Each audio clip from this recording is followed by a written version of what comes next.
Hello students, welcome to my channel. और last part में हमने रीड आउट किया था कि साइमन कमीशन कैसे भारत आया और क्या वजह रही कि उसको भारत में लोगों ने गो बैक साइमन के नारों से उसका स्वागत किया। और उसके बाद हमने पढ़ा था कि किस तरह से पूर्ण स्वराज का नारा दिया गया कांग्रेस में और कौन से सेशन में था ये कांग्रेस के, लाहौर सेशन में इन दिसंबर 1929 में। और कब ये पूर्ण स्वराज जो है इसकी प्लेज कब ली? 26 जनवरी को। और इसीलिए 26 जनवरी जो है वो हम आज जो है वो इम्पॉर्टेंट डे हम रिपब्लिक डे के रूप में मनाते हैं, लेकिन उस टाइम जो है इसको पूर्ण स्वराज दिवस के रूप में मनाया गया और पूरे देश भर में अलग अलग जगहों पर जो है शपथ ली गई किस चीज़ की? पूर्ण स्वराज की। तो बट ये उतना सफल नहीं रहा, तो महात्मा गांधी ने सोचा कि क्यों ना हम एक और जो है बड़ा आंदोलन करते हैं, बड़ा मूवमेंट चलाते हैं और देखते हैं कि कौन सा था वो बड़ा मूवमेंट। पॉइंट नंबर है 3.1, the salt march and civil disobedience movement. Mahatma Gandhi found in salt a powerful symbol that could unite the nation. On 31st January 1930, he sent a letter to Viceroy Irwin starting 11 demands. Some of these were the general interest, other were specific demand of different classes from industrialists to peasants. तो महात्मा गांधी ने देखा कि salt जो है एक powerful symbol है। Means to से salt एक ऐसी चीज़ है जो छोटे तबके से लेकर बड़े तबके के लोग जो है इस्तेमाल करते हैं। मीन्स एक गरीब भी उसको इस्तेमाल कर रहा है और एक अमीर को भी साल्ट इस्तेमाल करना होता ही है और वो हम लोग करते ही हैं अपने घरों में। तो 31 जनवरी 1930 को महात्मा गांधी ने वॉइसरॉय को एक लेटर लिखा। और लेटर में क्या लिखा उन्होंने? लेटर में उन्होंने लिखी 11 डिमांड्स। वो 11 डिमांड्स जो थी काफ़ी ज़्यादातर उनमें से जनरल इंटरेस्ट थे, जो सारी इंडिया की पब्लिक के जनरल इंटरेस्ट थे उनके बारे में बात की, प्लस कुछ डिमांड जो थी स्पेसिफिक थी किसी एक सोसाइटी के किसी एक सेक्शन को लेकर या क्लास को लेकर, और इंडस्ट्रियलिस्ट से लेकर पीजेंट्स तक के इश्यूज़ पे बात की गई थी उन डिमांड्स में। The idea was to make the demands wide ranging so that all classes within Indian society could identify them and everyone could be brought together in united campaign. तो इस तरह से वो डिमांड जो है फ्रेम की गई थी महात्मा गांधी द्वारा कि वो सोसाइटी के हर तबके को आइडेंटिफाई करें। मींस टू से उनकी प्रॉब्लम्स जो हैं उनमें छलके उन सारी डिमांड्स में उनकी प्रॉब्लम जो है कहीं ना कहीं सॉल्व होती नज़र आए। The most stirring of all the demands to abolish the salt tax. और सबसे जो इन कैचिंग डिमांड थी वो थी सॉल्ट टैक्स को एबॉलिश करना, उसको ख़त्म करना। Salt was something consumed by rich and poor alike, and it was one of the most essential item of food. The text on salt and the government monopoly over its production, Mahatma Gandhi declared, revealed the most oppressive face of British rule. Mahatma Gandhi ने ये साफ़ किया जो tax है salt पे वो बहुत ही निर्दयी काम है ब्रिटिश गवर्नमेंट का और ये ऑप्रेसिव है, ये बहुत ही दबाने वाला एक कानून है जो ब्रिटिश रूल ने चलाया हुआ है। तो इसको बिल्कुल बंद करना होगा और उनकी मोनोपली जो है, उनका एकाधिकार जो है सॉल्ट के ऊपर, वो ख़त्म करना होगा।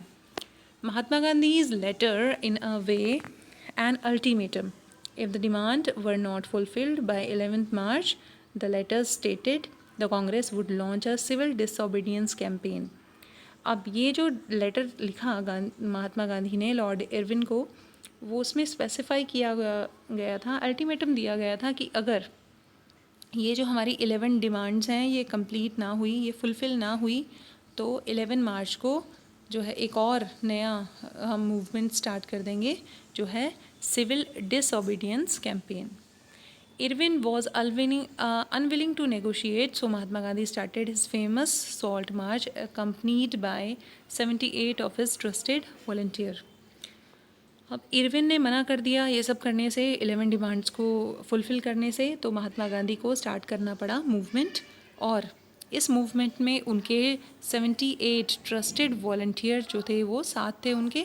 The March was over 240 miles ये मार्च जो था कितने मील का था, कितने मील पैदल चले वो? 240 मील जो है अपने वॉलंटियर्स के साथ महात्मा गांधी ने पैदल यात्रा की from Gandhi ji's ashram in Sabarmati to the Gujarati coastal town of Dandi. Gandhi ji का आश्रम है गुजरात में, साबरमती आश्रम, तो वहाँ से लेकर गुजरात में कोस्टल टाउन है एक डांडी, तो साबरमती से लेकर डांडी तक की यात्रा 240 माइल्स की तय की गई। और वो हर दिन कितना चलते थे? 24 घंटे में वो 10 मील जो है वो तय करते थे, उसके बाद विश्राम करते थे एक जगह। The volunteer walked for 24 days about 10 miles a day, यानी 24 दिन चले वो, 240 मील उनको कंप्लीट करना था, तो हर रोज़ वो 10 miles कंप्लीट करते थे। Thousands came to hear Mahatma Gandhi wherever he stopped, and he told them what he meant by Swaraj and urged them to peacefully defy the British. तो जहाँ भी रास्ते में महात्मा गांधी रुकते थे तो वहाँ पे उनसे हज़ारों लोग मिलने के लिए आते थे और महात्मा गांधी उनसे रिक्वेस्ट करते थे कि आप भी ऐसे ही शांतिपूर्वक तरीके से ब्रिटिशर्स को अपोज़ करो या उनको दिखाओ दैट आपकी जो भी नीतियाँ हैं वो हमें पसंद नहीं है। तो एक तरह से महात्मा गांधी ने अपने जो आंदोलन चला रहे थे, मूवमेंट चला रहे थे, उसको एडवर्टाइज़ करना शुरू किया रास्ते में जहाँ पे वो रेस्ट कर रहे थे। नेक्स्ट है, on 6 April he reached Dandi and ceremonially violated the law manufacturing by salt boiling sea water. तो वो वहाँ से 6 मार्च को चले थे, 11 मार्च को चले थे, और कब पहुँचे वो? 6 अप्रैल को। तो 6 अप्रैल को जब वो डांडी पहुँचे तो उन्होंने वायलेट किया लॉ, यानी कानून तोड़ा। कैसे तोड़ा कानून? वहाँ से नमक उठाकर उसको बॉयल किया, और वहाँ और ऐसा ही भारत के काफ़ी पार्ट में कोस्टल एरियाज़ में किया गया, नमक कानून तोड़ा गया, और इसी को ही हम civil disobedience salt law movement कहते हैं। How was the movement different from non-cooperation movement? People were now asked not only for refuse the cooperation with British as they had done in 1921 and 22, but also break the colonial law. अब ये salt movement जो है या civil disobedience movement जो है वो non cooperation से अलग कैसे था? नॉन कॉपरेशन में कॉपरेट नहीं कर रहे थे हम ब्रिटिश गवर्नमेंट के साथ, बट सिविल डिसओबीडियंस में हम कानून भी तोड़ रहे थे। तो इसमें एक और चीज़ ऐड हो गई थी कि we are breaking the laws. तो उसमें बिल्कुल कॉपरेशन हमने अपना वापस खींच लिया था, कोई कॉपरेट नहीं कर रहा था। वकीलों ने अदालतों में बैठना छोड़ दिया, स्टूडेंट्स ने स्कूल कॉलेजेस छोड़ दिए, आपको मैंने बताया था पहले भी। और इसमें क्या हुआ कि हमने लॉज को ब्रेक करना शुरू किया। Thousands in different parts of the country broke the salt law, manufactured salt and demonstrated in front of government salt factory. तो बहुत सारी जगहों पर जो है ये सॉल्ट लॉ तोड़ा गया और गवर्नमेंट सॉल्ट फैक्ट्री के सामने जो है प्रदर्शन किया गया। As a movement spread, foreign cloth was boycotted and liquor shop were picketed. तो जैसे जैसे मूवमेंट फैला तो फॉरेन क्लोथ जो है वो बॉयकॉट किया लोगों के द्वारा, और उसके बाद जो है लीकर शॉप्स, जो शराब की दुकानें थी, उनको सील कर दिया गया। Peasants refuse to pay the revenue and chowkidari taxes, village official resigned, and in many places forest people violated forest law and going into reserve forest to collect wood and graze cattle। तो कहता है कि बहुत सारी जगहों पर अलग अलग चीज़ें की और भी कानून टूटे। पीजेंट्स ने मना कर दिया रेवेन्यू पे करने से, चौकीदारी टैक्स पे करने से।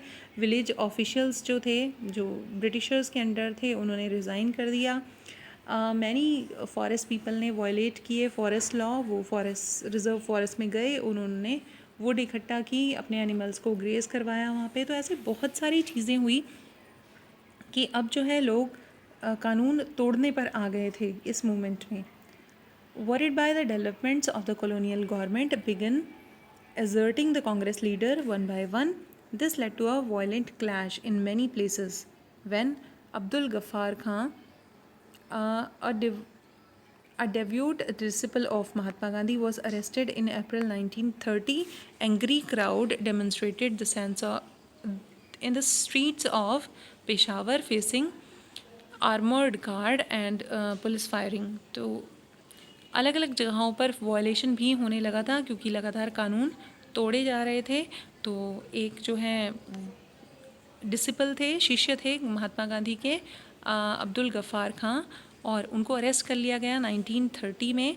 और गुस्साई हुई भीड़ ने काफ़ी कुछ वहाँ पर किया, तो पुलिस ने जो है हथियारों से उन पर वार किए और फायर किए. मैनी वर किल्ड, बहुत सारे लोग मारे गए. A month later when Mahatma Gandhi himself was arrested, industrial worker in Sholapur attacked police post, municipal buildings, law courts and railway stations.